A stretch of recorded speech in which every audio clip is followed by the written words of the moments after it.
Mass Effect is under serious threat, and it's all because of Saudi Arabia. You know, that Saudi Arabia that executes gay people. But how is Saudi Arabia responsible? Well, Electronic Arts, or EA, is now being bought out by a consortium led by the Public Investment Fund of Saudi Arabia. Here's what you need to know and why fans of Mass Effect should be alarmed. On September 29, 2025, EA announced it would be acquired by a consortium including the Public Investment Fund, investment firm Silver Lake, and Affinity Partners, the latter of which is founded by Jared Kushner, who is Trump's son-in-law. The deal now values EA at about $55 billion, the largest all-cash, sponsor-led take-private buyout in corporate history.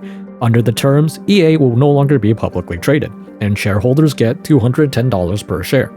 According to a regulatory filing, after the acquisition closes, the Public Investment Fund will own roughly 93.4% of EA, effectively controlling almost the entire company. The other consortium members, Silver Lake and Affinity Partners, hold only minor stakes, around 5.5% and 1.1%. In short, EA is now about to become nearly wholly owned by a Saudi-backed fund.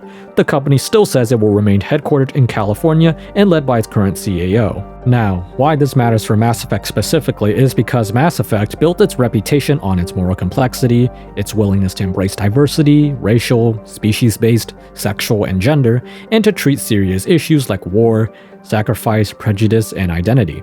In the old days, there was a whole moral panic that Mass Effect was a porn game because it had queer romance in the form of Liara, just garbage like that. So, Mass Effect has always really been at the forefront of progressiveness. And Saudi Arabia, the ones behind the Public Investment Fund, could not be any more different. It is an absolute monarchy known for being extremely conservative and authoritarian. Saudi Arabia's record on freedom of expression, LGBTQ+ rights, and social and political repression is terrible. They're one of the most oppressive governments in the world that even imprisons and executes LGBTQ individuals. I wonder what's in Mass Effect. To put it bluntly, the core values of Mass Effect and the stated values and priorities of the Public Investment Fund, and by extension Saudi Arabia, are polar opposites. And when you have near total ownership, you don't passively hold shares, you exert power, and that power, no matter the public assurances, has implications. And the fact that Mass Effect is even going to be affiliated with Saudi Arabia could not be more concerning. Saudi Arabia has been vilified for decades by organizations like Amnesty International, Human Rights Watch, and the United Nations for a long list of systemic abuses. Freedom of expression is sharply restricted, journalists and dissidents are jailed or worse. There is also the criminalization of LGBTQ. And women's rights, while nominally improving in recent years, still lag far behind global standards. Political opposition is also treated as a threat to be eliminated, not debated. The most infamous example is the murder of a Washington Post journalist, a killing the CIA concluded was approved by the Crown Prince. That same Crown Prince now chairs the Public Investment Fund, which is now buying EA. Creative industries depend on freedom to explore, freedom to challenge, and freedom to represent perspectives that aren't considered acceptable everywhere. Saudi Arabia's track record shows that those freedoms are not compatible with its vision of public image and control. So yes, association alone is a problem, because creative expression doesn't survive long under owners who historically punish it. And there are even red flags from EA itself. In a recent filing, EA admitted that uncertainty about the effect of the merger may impair our ability to attract, retain, and motivate key personnel. A tacit admission that creative control, workplace culture, and staff morale could all take a hit under new ownership. Some industry insiders are already warning that studios like BioWare could be sold off, restructured, or forced to alter their direction under the new consortium's control. And Saudi Arabia's purchase of EA is all part of their broader strategy to basically whitewash their regime.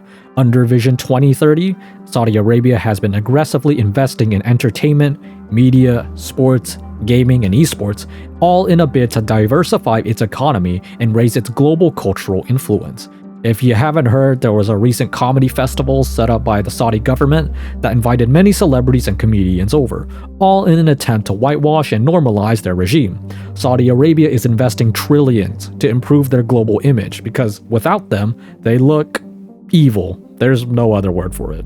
So, EA becomes their crown jewel, a global recognized brand with decades-old franchises and massive reach.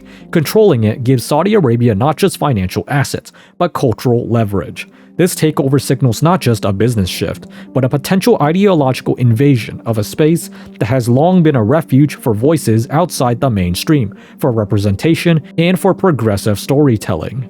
And why Mass Effect fans should be especially worried is because Mass Effect gave players the freedom to pursue relationships across species, genders, orientations, and confronted ethics and morality on a galactic scale, under new ownership tied to a regime that historically suppresses many of the values Mass Effect celebrated: equality, free identity expression, open discourse. There is a high risk that future entries will shy away from bolder content. Even if the core team stays the same for now, internal pressures such as financial, corporate, or investor-driven can erode willingness to risk bold storytelling. Studios may justify it as safer business. Over time, what emerges may be hollowed-out versions of what fans loved. Imagine Mass Effect with only straight human romances. Maybe we won't see the Asari anymore. Maybe Mass Effect won't explore politics anymore. What if you can't even have alien crewmates? Or, hell, you can't even play as a female character? That would not be Mass Effect anymore. It would be a sanitized shadow of its former self. And EA's promises of creativity and freedom ring hollow. EA and the Public Investment Fund have publicly stated that studios will retain creative control, and that nothing will change overnight. But I mean, come on. I wouldn't even trust what EA says on a normal basis, and this situation is far from normal. EA and BioWare are going to be purchased and owned by a sovereign wealth fund tied to a conservative and authoritarian monarchy. The misalignment of values isn't just business versus art, it's an existential risk to both BioWare and Mass Effect. And what this could mean for the future and for players? Well, we could see less or no inclusive representation of any kind.